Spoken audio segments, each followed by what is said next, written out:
كاس العالم يعني لمه وتشجيع وعروض اكل. فتعال نشوف بقى العرض كل ده بكام ومن عند مين. رحت على بيتزا هات فرع مدينتي، والعرض ده موجود في كل الفروع. تعال نشوف بقى جبت ايه. جبت 2 بيتزا ميديم معاهم 5 انواع سلطه وبطاطس وبيبسي.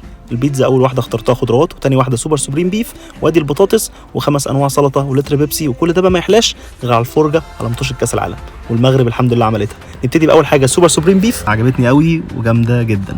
خش بقى على السلطات اللي فعلا شدتني ان هي فريش قوي وطعمها كان حلو. تاني حاجه بقى حجمها حلو قوي، يعني لوحدها اصلا تشبعك. 5 انواع سلطه بالحجم ده اكيد تشبعني. البطاطس كانت سخنه وقشطه كويسه. خش بقى الخضروات اللي ما باكلهاش كتير بس كنت بنوع بقى.